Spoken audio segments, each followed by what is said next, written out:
Fala gremista, tudo bem? Sejam bem-vindos a mais um conteúdo aqui no canal e neste vídeo eu resolvi trabalhar uma das principais perguntas que o torcedor tem feito nos últimos dias a respeito de possíveis contratações. Celso Rigo e Marcelo Marques, os principais investidores do clube, vão ajudar a nova diretoria a reforçar o elenco? Outros empresários, que inclusive apoiaram durante a campanha, vão ajudar? Qual a possibilidade disso se confirmar, qual a possibilidade disso acontecer? A gente vai falar sobre isso, vamos falar sobre uma decisão tomada pela diretoria da permanência de um camisa 9 e vamos falar também sobre uma matéria que foi publicada pelo Globo Esporte a respeito dos valores que o Grêmio conseguiu arrecadar nos últimos anos com vendas de pontas, atacantes de lado especificamente, e a gente vai traçar um comparativo desses jogadores com atletas que o Grêmio contratou para a mesma posição. A gente fala sobre tudo isso em nome de Hora do Pastel e também Crepe do Alemão, depois da vinheta.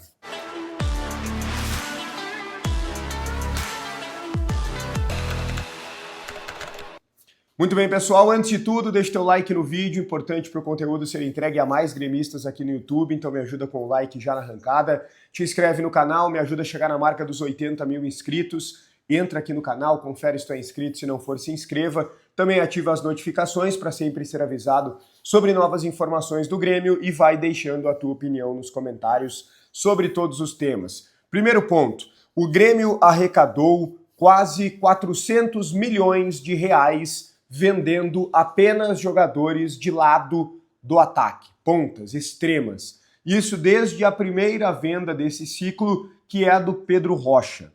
O Globo Esporte colocou alguns nomes, né? Além do próprio Pedro Rocha, o Everton Cebolinha, o PP, o Ferreira, o Gustavo Nunes e agora o Alisson. Eu acrescentei 3 nomes a essa lista. O Lima não foi vendido por um valor muito alto, mas o Grêmio, querendo ou não, arrecadou com esse atleta. O Léo Chu foi vendido, se eu não me engano, na época por 12, 13 milhões de reais para o futebol dos Estados Unidos. E teve recentemente o Nathan Fernandes, foi vendido por um valor significativo ao Botafogo, mesmo que não tenha se destacado tanto assim no Grêmio. Mas são vendas que no total, repito, deram aos cofres do Grêmio quase 400 milhões de reais. E veja bem, a gente não está falando de tantos jogadores assim. Agora, vamos aos pontas que o Grêmio contratou. Porque sempre há a preferência de ir ao mercado. Primeiro vai ao mercado, primeiro traz um jogador de fora, depois dá a devida atenção para a base, né?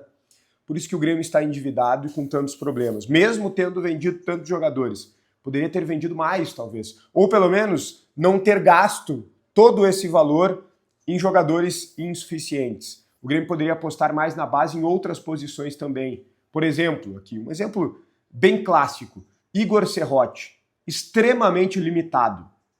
A gente viu, claro, tem potencial, vai crescer, foi seleção brasileira de base, mas com várias limitações. Mas é melhor do que o João Lucas.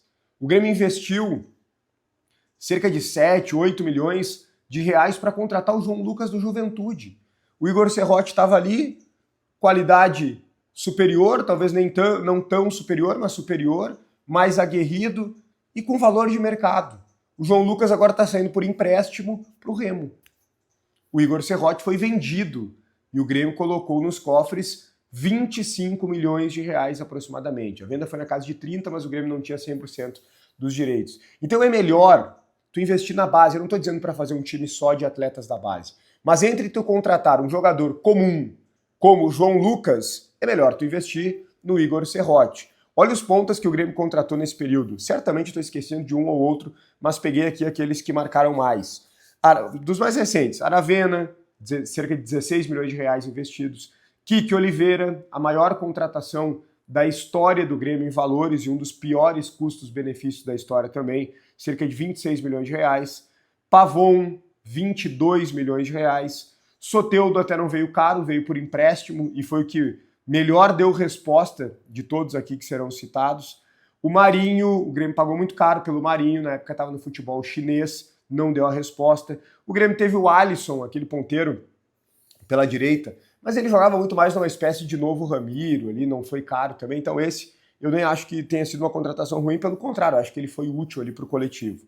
O Grêmio teve o Luiz Fernando. Vocês lembram do Luiz Fernando? Estava na campanha do rebaixamento e depois ficou na Série B. Já na Série B o Grêmio contratou também o Janderson.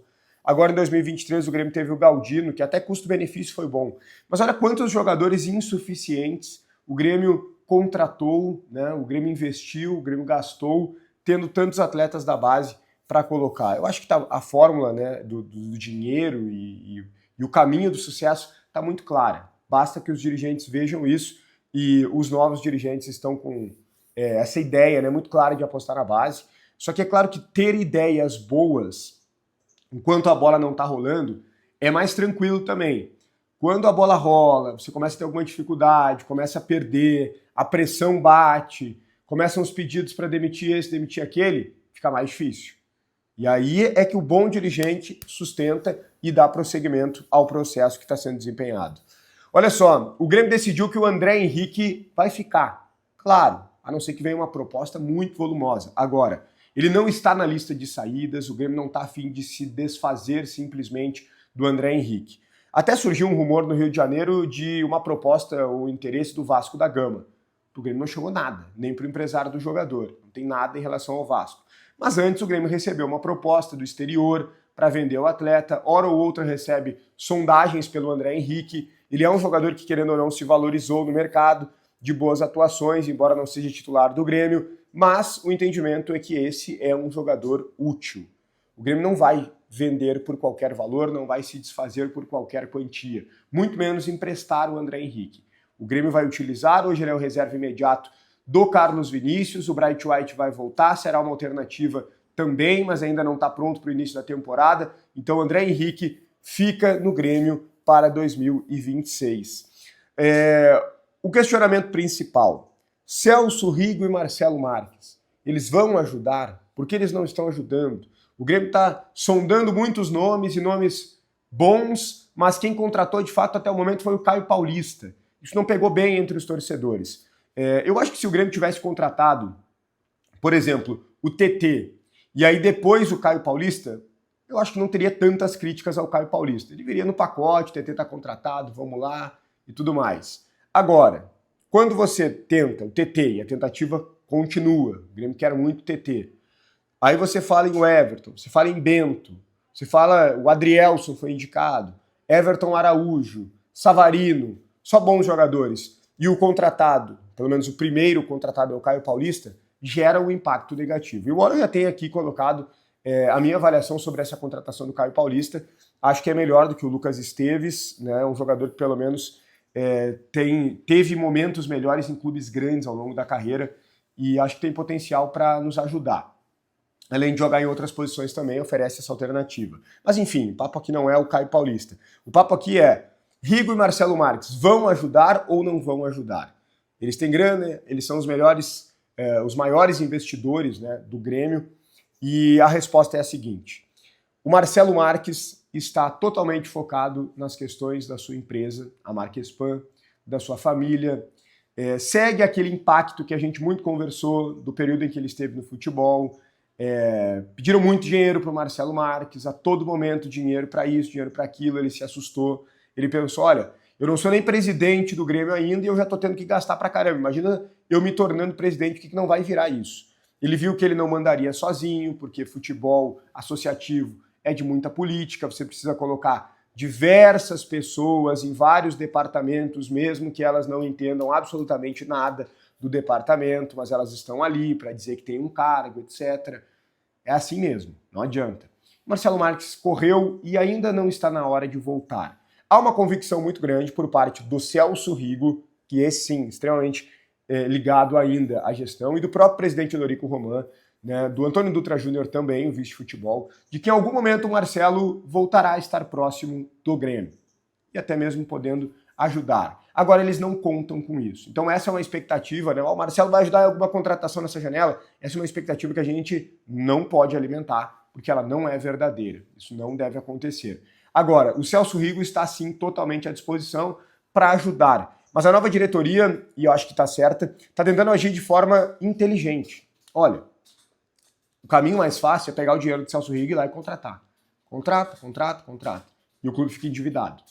E muitas vezes, por ter esse dinheiro mais fácil, você acaba até nem vasculhando tanto o mercado, nem colocando tanto poder de negociação assim com os outros clubes. Então o que eles estão tentando fazer, até falei aqui para vocês já no vídeo do canal, é olhando para o mercado para ver se tem jogadores interessantes livres, para ver se tem jogadores que possam se liberar, que sejam interessantes, possíveis trocas, jogadores mais baratos, oportunidades de mercado. Eles estão vasculhando num primeiro momento isso, para ver o que consegue barganhar dessa forma. Foi assim o Caio Paulista e pode ser assim com algum outro jogador que possa vir.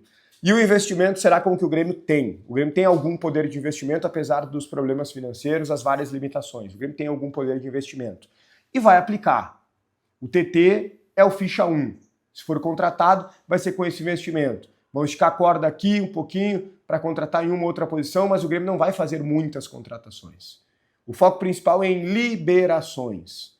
O foco principal é em contratações pontuais e também o aproveitamento dos jovens das categorias de base. Então, Rigo está à disposição, mas será usado na hora certa, com o jogador certo, com a melhor estratégia. E o Marcelo, por hora, permanece cuidando apenas dos seus negócios. Ok? Esse conteúdo tem a força de Hora do Pastel, a maior franquia de pastéis, de fast food de pastéis do Brasil e uma das maiores do mundo. A Hora do Pastel tem qualidade, por isso que faz tanto sucesso. Tem vários pontos de Porto Alegre, tem Canoas, Esteio, São Leopoldo, Novo Hamburgo, Sapiranga, Campo Bom. Abriu uma nova em Torres, abriu uma nova em São Paulo, em outras cidades também. Procura mais próxima de ti no site ou então no Instagram. Pastel crocante, recheio generoso, sabor que conquista. É Hora do Pastel. O cupom Grenal10 te dá 10% de desconto. Grenal10, 10% de desconto na Hora do Pastel. Um grande abraço e até o próximo conteúdo.